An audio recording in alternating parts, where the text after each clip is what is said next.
So I want to have a discussion about something that happened at the AEW Revolution post-show scrum involving Tony Khan and a question that he got.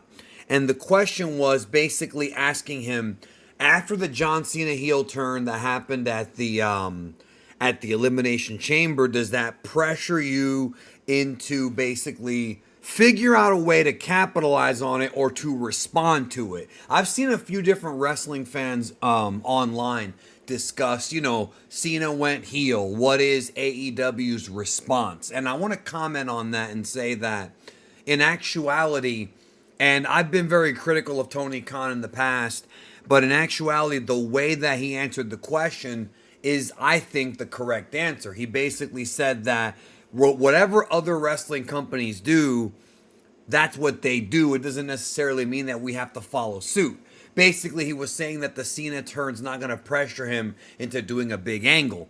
Now, he's 100% right. Let me break it down. So, people seem to think that WWE and AEW are in competition. They're not. Trust me, they're not in competition. TK might think they are, but they're not. WWE has a lead so far ahead of AEW for various reasons. AEW's numbers are consistently lower than they were a couple of years ago. Meanwhile, WWE's went up. I mean, this is not me crapping on AEW right now. That's what actually is going on. And in that same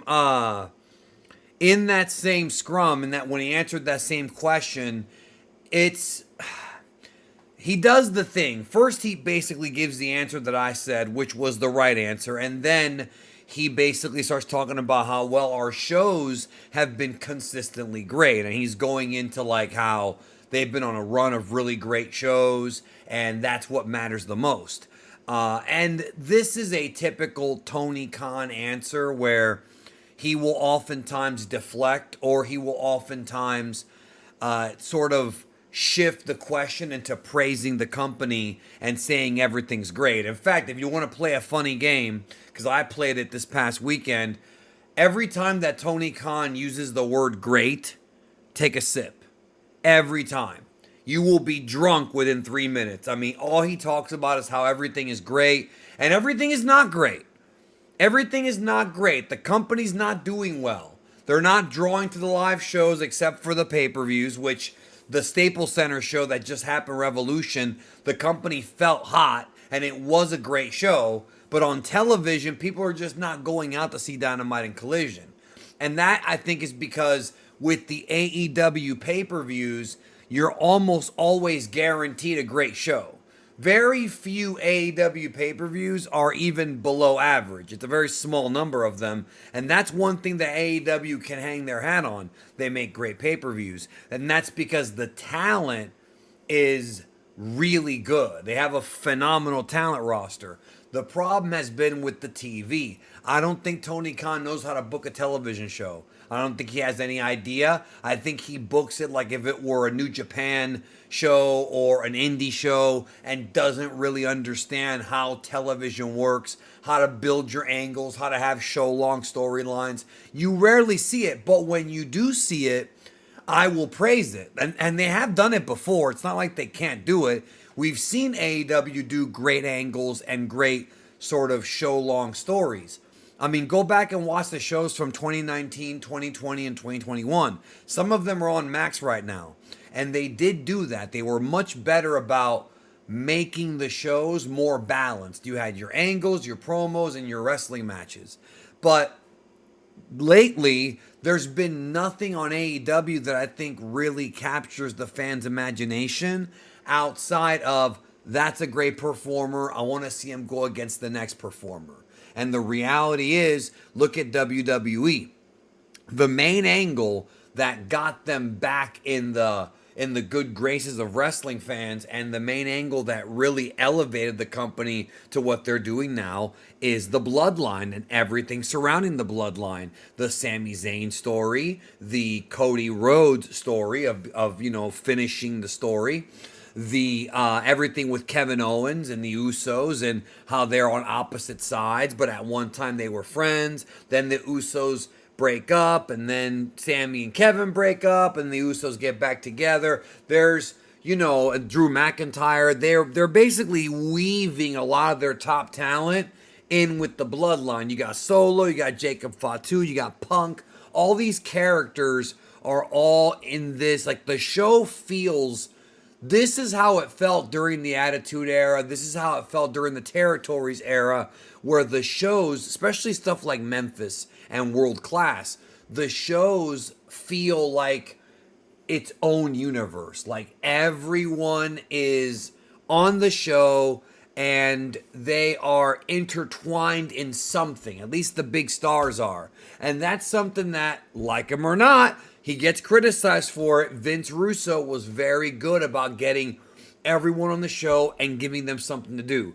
The problem is, sometimes your roster's too big for that. AEW has a massive roster. They can't really do that right now. But they can take a portion of their roster and build the shows around them. And they've been building the shows around the Death Riders, and it's not working. So no matter how many times Tony Khan says, well, this is great, everything's great, it's not great. Things are not working. And I think, and I'm just going to say it, I think Tony Khan books for himself. I think, and this is based on other people putting the information out there, he is very sensitive to criticism. He loves validation. When he won the Wrestling Observer Booker of the Year award, it was like winning an Oscar for Best Actor for him. Like, it blew him out of proportion. Tony Khan really cares about things like that. And in reality, he shouldn't. He should be worried about increasing the viewership and putting the company back to where they were, and that's going to take having better stories. But I'm going to make a point to this video because, again, I actually agree with what Tony said, but I don't think that he even understands what he has to do. The answer to John Cena turning heel, maybe the biggest angle WWE's done in quite some time, was the John Cena heel turn in years, I would say, right? Made mainstream news. It was a big deal. Instead of Tony trying to respond to John Cena by doing some kind of big angle, because it's not going to work, the key is he has to create better storylines and characters consistently week to week, because if he tries to hotshot, it's not going to work, because number one, there's nobody in AEW who's John Cena, or even close to it, as far as how long he's been in the company, as far as him being a face for so long, the importance of him, obviously the revenue he brought. There is no single guy in AEW who's hit John Cena status.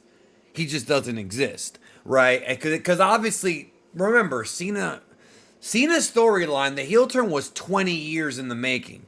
AEW hasn't even been in business 20 years. So even if Tony Khan masterfully booked everything for 5 years straight, you're still not going to be able to match up with the time that Cena has put in, right? The idea, though, is to be consistent. The problem is that Tony's idea of what is a good show, or Cage Match's idea, or Dave Meltzer's idea, or even our idea as fans. Because there have been a lot of episodes of Dynamite that I've enjoyed that did not get viewership. And that's because the characters, you have to care about the characters. And the reason as to why Tony Khan hot-shotting an angle after John Cena went heel to respond to WWE, which he doesn't have to do that. In fact, he shouldn't even be thinking about WWE. But he does. We all know that they live rent-free in his head. Remember, the last time he tried something like this, it completely backfired. You're probably thinking, what are you talking about? Let's go back a year. CM Punk does an interview on Ariel Helwani and reveals a lot of information about what happened at Brawl In and Tony's way of running the company. And really, that bothered Tony Khan. You know it did. If you don't think it did, you're not very perceptive. He did not like that. So that led to eventually them doing a publicity stunt where they showed basically the security cam footage of the Jack Perry CM Punk thing, and that also led to the Young Bucks doing the angle with Tony Khan where they laid him out in a storyline that lasted about 3 weeks to a month, and then was just dropped. Then we find out the reason why it was dropped is because Tony doesn't want anybody to think that he's not the booker, which is incredibly just, man, you need self-esteem, bro. You have issues, right? There's an insecurity there with Tony Khan, right? My point is, when Tony did that angle where he got laid out by the Bucks, and when he showed the footage of Punk in the dressing room in the gorilla position or whatever, brawling with Jack Perry, wasn't really a brawl. They got a big number, and TK actually, I did a video on it, was gloating about the number, which is stupid. You're gloating about a security cam footage that you didn't book. It wasn't a storyline. It's something that really happened with a guy who's not even in your company, who just said that it wasn't even a fight and that he doesn't understand why you said you were scared for your life. Everybody sees the footage and thinks, wow, Tony Khan's a pussy. That's all that happened? He's really scared for his life over that? And all it did was, in the minds of fans, lose respect for Tony Khan and for AEW. You exposed yourself. You played yourself, as they say. He played himself. So, the answer is not to hot shot. Because when AEW hot shots, okay, maybe you'll get a little bit of a number, and then people don't stick around because they don't care about the characters. And in order for AEW, and I've said this before, to repair this problem of no attendance and, the viewership going down, it's not going to happen overnight. It's going to take weeks and weeks of consistent storytelling with characters people care about. And the problem is that he thinks that the shows he's doing are good shows. And you know what? Maybe they are.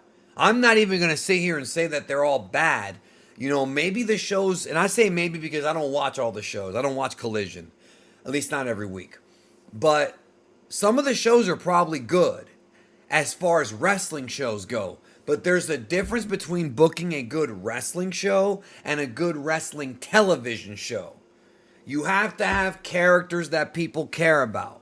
And right now in AEW, there's not many of them. And that's why people don't care to stick around. And this idea that I keep hearing about, well, WWE got hot and that hurt AEW. Maybe a little bit, but during the Monday Night Wars, especially in '98, both companies were hot and they were trading victories. And even when one was beating the other still had something to offer, especially in like 96, 97, 98, and even parts of 99. So this idea that only one wrestling company can be good, why can't they both be good? That's ridiculous. That's actually stupid. No, AEW should try to improve everything about its product, regardless of what WWE does. They can't even think about WWE and the angles they're doing because they're building to WrestleMania and woe is me, they're doing better numbers than us. Yeah, well, then you have to fix your issues. Fix your house, as they say. But I don't think Tony Khan knows how to do it. I don't think he does. He doesn't listen to anybody. He doesn't take advice from everything we've heard. He thinks he knows what he's doing, and he doesn't. And the problem is, as long as he goes around saying, well, our shows are great.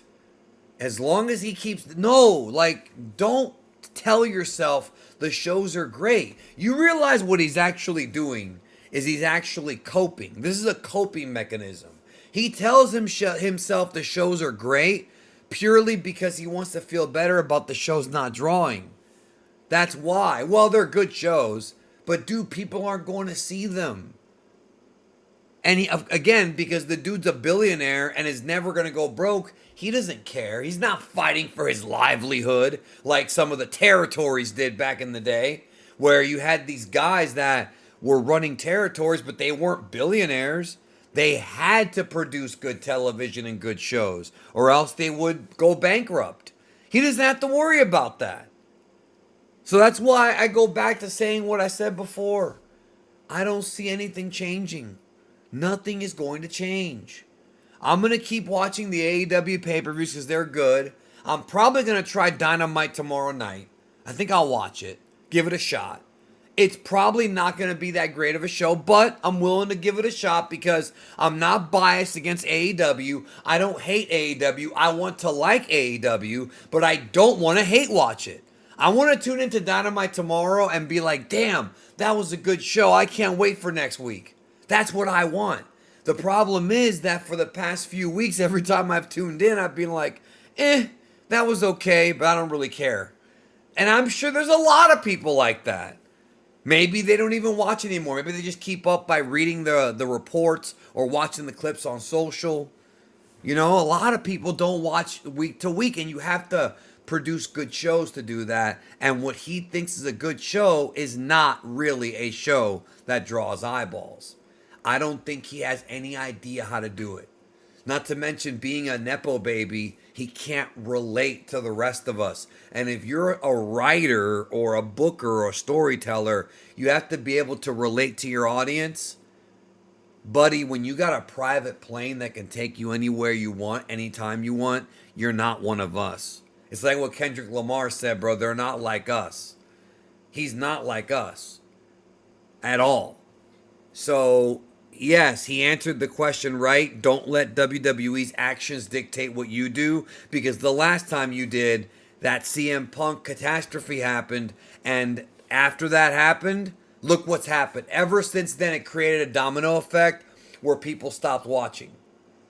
I called it when that happened. I'm like, this is very bad. People saw it. They lost respect for the company. They stopped watching.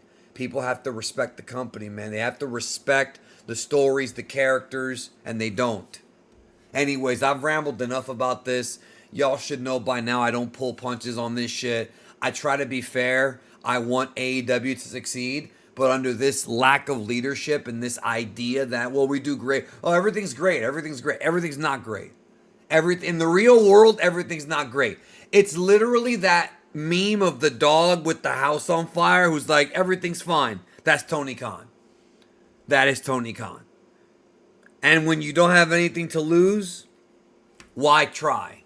It's a mental thing, man. It's a mental thing. Have a good one.